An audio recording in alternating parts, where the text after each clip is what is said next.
Earlier mentioned, this is the time for the quickfire segment, and today we have none other than Ryan Wesley Ogam. He's been the talk of town after fine performances in the African Nations Championship, and is here with us before he boards the plane to Austria, and he's also joined by his dad, David Rabok, and they're gonna tell us more about his journey. So, Ogam, karibu sana mon. Thank you. Huh? The latest millionaire in town, is it? Karibu sana. Thank you. And Mr. Rabok, karibu sana. Thank you. Okay. Thank you, Isaac. Probably I'll start with you, Mr. Rabok. You know, what many do not know is you are a former footballer. Yeah? Yes. Absolutely. Maybe tell us maybe your own football journey and probably how it spilled into your son. Thank you. Thank you, Isaac. I'm Daudi Obonyo. Rabok. Rabok is my maiden name. Mm-hmm. And I'm Ryan's father, is my firstborn. So my journey also as a footballer, I began in Ngara, playing for Ngara Youth Pelico. Mm-hmm. And then in 2002, I was in Isili High School, mm-hmm. in Form 4, when Coach Zedekiah Ziko Otieno saw my talent. And at that time, he was coaching Kawangware FC, which had just been promoted to the Premier League. So that is when my talent was spotted, mm-hmm. and I began playing in the Kenya Premier League then. Then I later on played for Mahakama, captained it. Defunct Mahakama. Yes. Is that the same era of Nick Yakama? Did you share a dressing room with Nick? No. Nick was much earlier. Okay.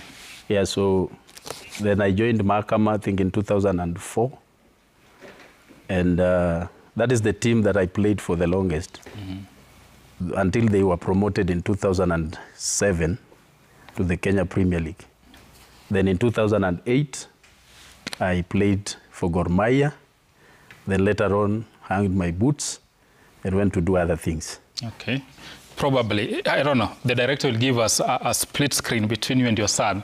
And basically, if you walk on the streets, no one would really buy the argument that this is your son. It would be more of brothers, an elder brother and a younger brother.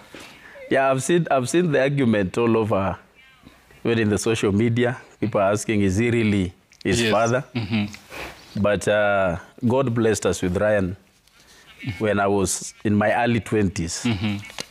And so, and you know, I'm a footballer, so I'm fit. Mm-hmm. Even in my 40s, there are people who think I'm still at my 30s. Yeah, sure. And I think that is why the argument, and also, you know, with sports, discipline also matters. Mm-hmm. And I think we were raised, my father was so strict and was a disciplinarian. Mm-hmm. So, atutumii vitu mingi, so wale wanangojea kuona tumezeeka. Sometimes ndio wanashtuka wakiongea. But sometimes people think that when they see Ogam's father, they expect somebody ambaye... I was also expecting a bulgy man, probably yes. in his 50s. Yes. Mm-hmm. So he's our firstborn. Mm. The secondborn is at Ngara Girls in Form 3. Then the thirdborn is in grade 5. Are they also into football? Yeah, the last born, mm-hmm.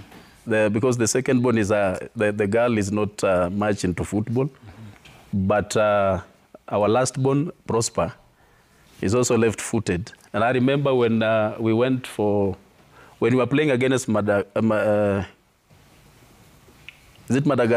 Mm-hmm. Yeah, when we were playing against Madagascar, after the match, he was not happy. Mm-hmm. So I remember when we were coming out of Kasarani, he told me, Dad, give me 10 years. I will revenge. You'll revenge for that defeat. So we are waiting for the revenge.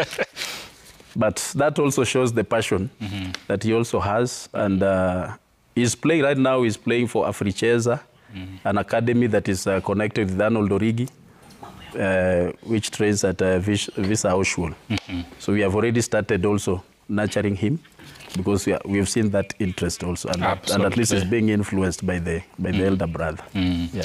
Well put, David. You call yourself Daudi. But Ryan, listening to your dad is talking of a strict upbringing by your grandfather, and I believe that has spilled into you. Probably growing up, at what point did you decide I want to take football as a career? I started playing football when I was quite young, and I think it was because of him and my other cousins who are playing football, but they're now into other things because of their injuries and some other businesses.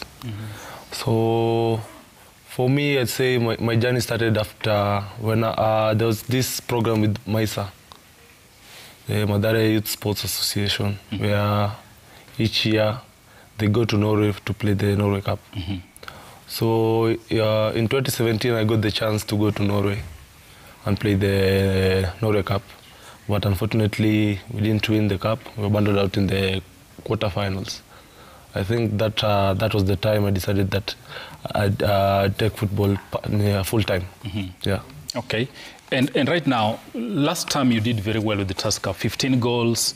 The first half of the season, then an injury, and of course now you've bounced back. Ahead of Chan, you're just trying to regain your form, and actually Chan has given you a platform to be seen and noticed, and you've inked a deal with the Bundesliga side that's in Austria.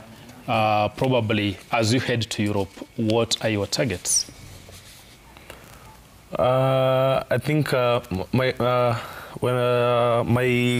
first target, I think it was to go there and settle fast, then see how the environment is, how the league is.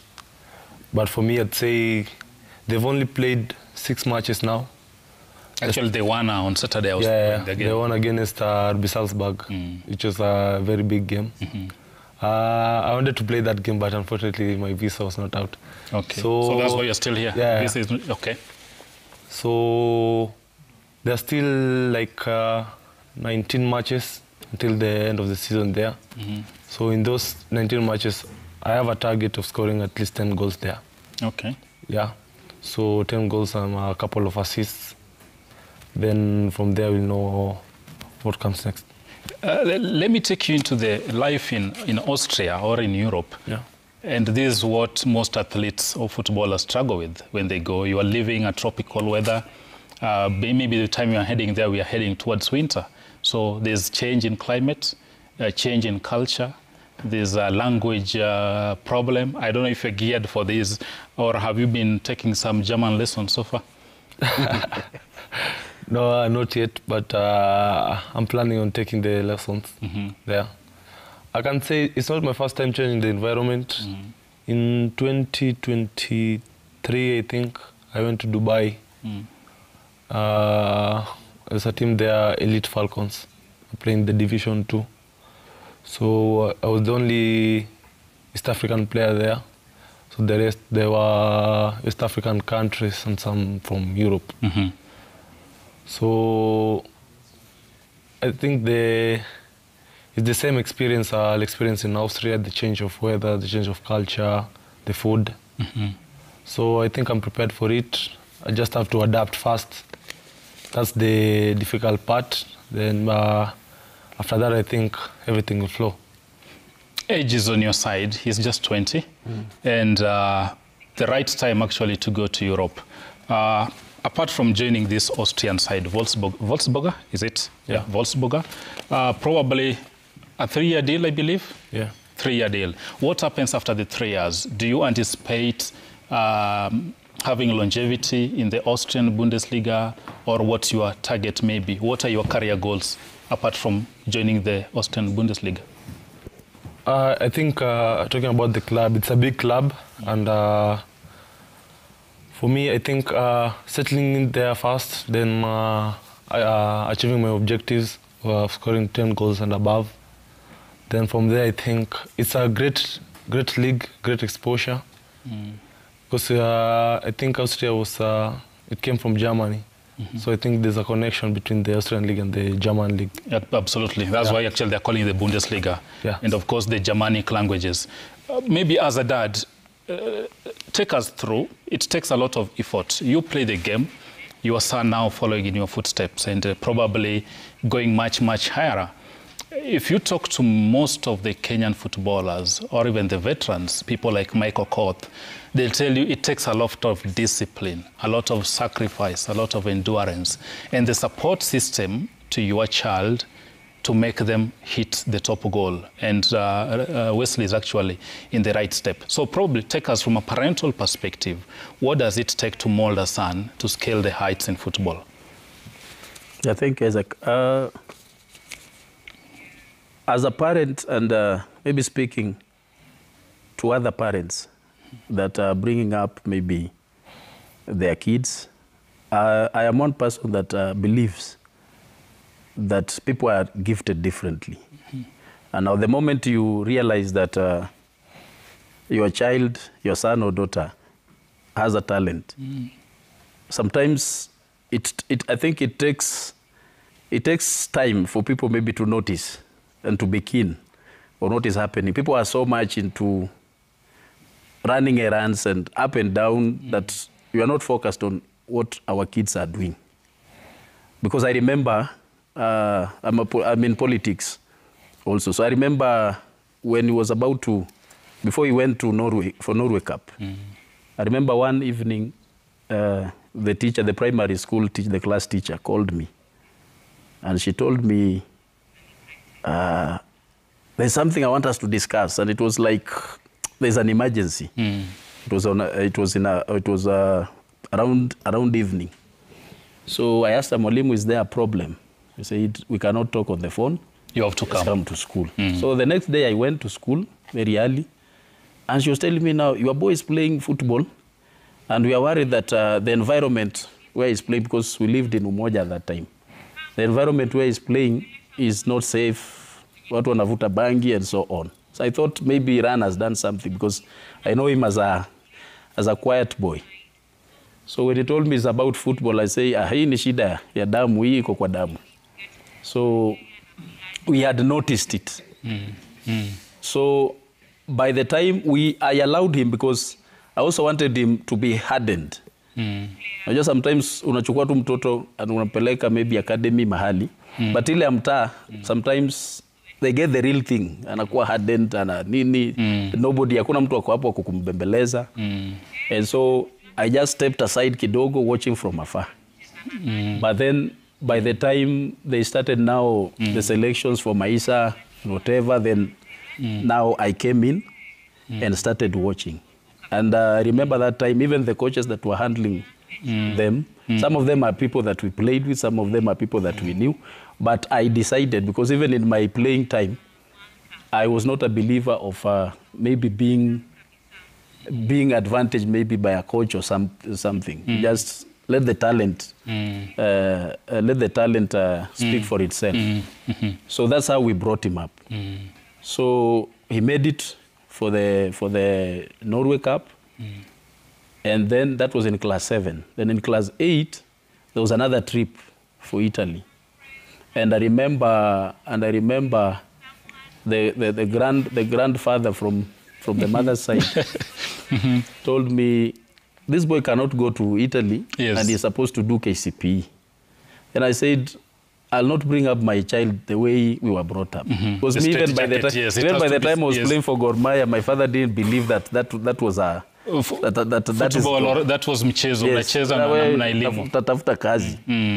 So I told him no, I want him to get the exposure, and I thank God that we did that. And I also want to thank Mrs. Catherine Birir, the head teacher, Unity Primary School, who gave us the consent letter. Unity in Umoja. For him to travel. I salute that madam, because kama ni mwingine angemkazia. So absolutely. And Ogam, swali ambalo naulizwa hapa, probably pale mtaa, probably the boys whom you played with, have grown up with, right now they've seen change in your life, kuna badiliko. How does that rub onto them? Do they feel labda nataka kuwa kama Ogam? How has that been influenced? Yeah, some of them, when you talk to them, they say, just the other day you were here with us, but now there's some changes. So some of them wish they'd be like me, but again, there are different paths for everybody. So for me, I think I'm inspiration to them, and it's something I think I'm humble about. So for me, it's just to talk to them at least, so that they don't feel bad about themselves. So again, we just interact with them and talk to them, so that they cannot say, they should not say that maybe I've leveled up and left them behind. Panda Bay, ukienda mtaa bado unatembea kwa the same ground, you still hang in the same place. Yes. And another question, kwako Ogam, game ya CHAN tukianza, wengi hawakupatia nafasi labda kwamba mtafuzu kwa robo finali. Morocco, Zambia, Angola, DR Congo. Those are big teams probably. Wewe kama mchezaji labda ulidhani kwamba mnaweza fuzu, na labda hali pale kambini ilikuwa namna gani beginning with the game 1? Game I think ilikuwa difficult sana. First corner, they were saying the group of death. So for us, I think what the coach told us was just what people say, the group of death. Of course, there are good teams, big names, DRC, Angola, Congo. For us as a team, I think Coach Benny was the one who instilled the belief in us. So from the first day that we entered camp, the message was just believe in yourself. Believe in yourself. They play 11, we play 11. So we have to put our best, then the rest is what God decides. So for us, it was just about belief. And from the first game till the last that we played, just believed in ourselves. And yeah, what happened. How was that feeling, scoring 2 goals CHAN? Pale wanjani Kasarani tulikuwa mashabiki wanawashangilia, Ogam wanakuimba. How was that feeling? Ilikuwa feeling poa sana. Kwanza mimi nikisema nilikuwa nimetoka injury, which nilikuwa najaribu ku regain form na the CHAN tournament. So for the first game sikufunga, the second game sikufunga. So the third game I think nilikuwa nimejiwekea pressure mimi mwenyewe nifunge. And fortunately I scored. Then hiyo hapo ndo momentum ikaanza kukuja. Jo kwa striker wasema ukishafunga bao ya kwanza hiyo ndo kila kitu. Confidence inakuja. Confidence inakuja na hiyo. So I think after nilifunga hiyo ndo sasa confidence yangu ilirudi kabisa. Game mechi yetu dhidi ya Madagascar, wengi wanahisi kwamba Kenya wangeshinda ile mechi. Sijui mtazamo wako ni upi kuhusu mchuano dhidi ya Madagascar? For me the same, naweza sema hiyo ni kwa game yetu ya kushinda, kwa sababu ukiangalia tulikuwa tushashinda zile game ngumu kabisa. So hakuna mtu expect Madagascar itashinda hiyo game. But then football ni football. They were a good side I think. Siku underrate, but I think sisi tulikuwa na the higher chances ya kushinda hiyo game. Wale tulikuwa na chances mingi sana. Hao walikuwa na play for penalties, which walijua kwa kipa wao ni mzuri. But then I think pia tuli waste a lot of chances. Na saa hapo ndo football inaingilia. At the end of the day to go out. Swali lingine, umefunga magoli CHAN, umekuwa sasa celeb, na sitaki uwe celeb, stay humble. Ukirudi pale mtaa, Ogam, yule kijana tulimwona kigrow hapa, amefunga magoli pale CHAN, is now a big star, alikuwa hapa, alikuwa naishi hapo Umoja. How does that rub onto your buddies mtaani? How do they view you now? Of course umesema tu hao na kama celeb, but kuna wale watu kama Ogam. So for me I think your celeb status I think ni si poa sana kwangu. So I try to remind myself vile nilikuwa before hizi vitu zote zikuje. So I think even relate na kila mtu. Okay, before I go to that, Benny McCarthy, kocha wenu, pia alikuwa mshambulizi, alikuwa striker kama wewe, na hivi sasa una nafasi kufanya kazi naye. Labda hii kwa njia moja ama nyingine imekubenefit kwa njia gani? Yeah, speaking about Benny ni looking at his career, he was a great player, and for me now I think he's the greatest coach I've encountered with. I think what the office did, the FKF office, Mariga and Hussein, bringing him was the best decision they made.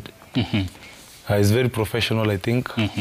And for me, I think it's helping me out because this is a new role for me in my career. I was playing as a midfielder before. I played as a midfielder for the longest time.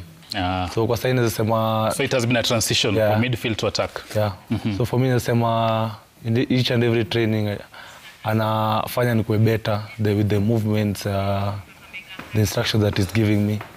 So for me I think ananihelp sana na naweza mshukuru sana.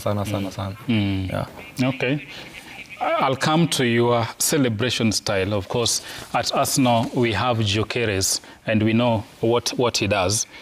That's Jokeres. We'll be coming to you, but before we do that, maybe Dad Ogam Daudi, sijui kama utakuwa naelekea Austria pamoja naye na labda kama familia, sijui ni mikakati gani mmeweka kuhakikisha kwamba akienda kule ana settle vizuri, kuna changamoto zile tuliongea, so that he succeeds at the club. Pia nataka kushukuru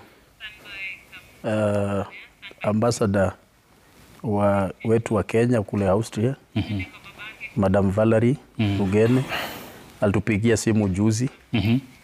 Ana kama mzazi, hiyo call ilikuwa important because aliniashua they are waiting for him, na wako proud sana ya ile kitu ameachieve.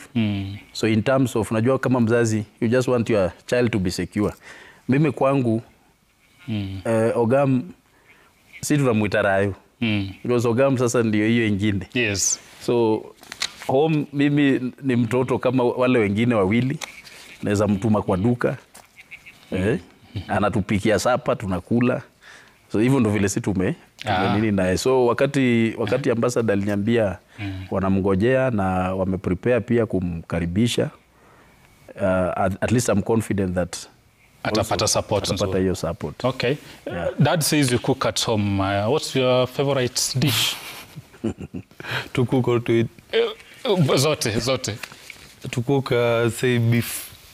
You make beef? Yeah. Na ugali ama na na ugali, na rice. Okay. Anything. So you're good in the kitchen? Your culinary skills are good? Yeah. Okay. Hajasema mimi ndo nilimfundisha. Kuna mtu napikia kwa nyumba labda? I cook for dad, mom. Mom? Yeah. So bado uko nao nyumbani? Ama unaenda kejani yako?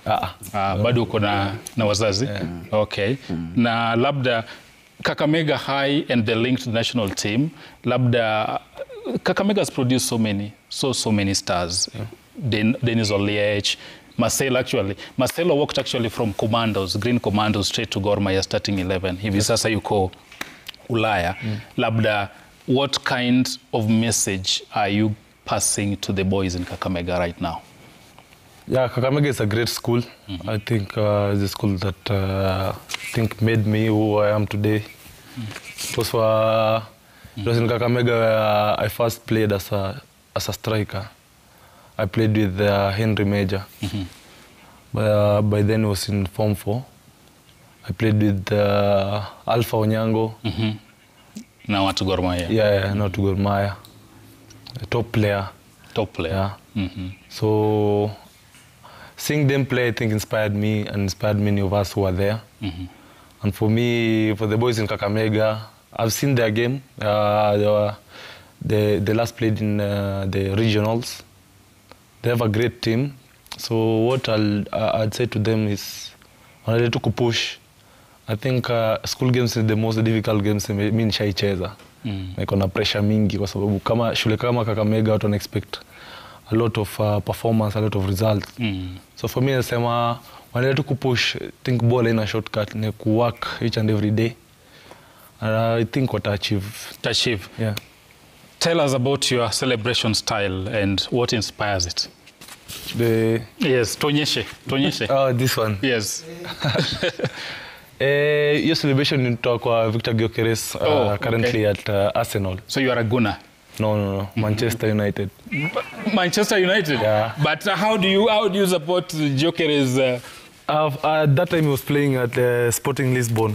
So I followed his story.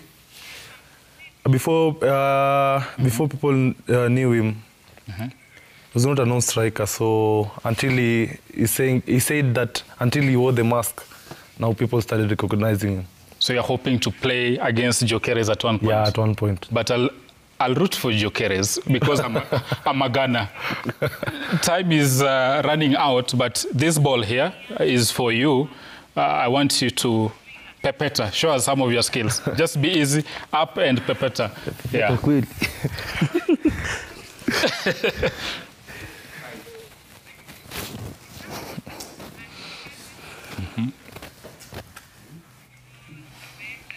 Good. Yeah, just have more of it.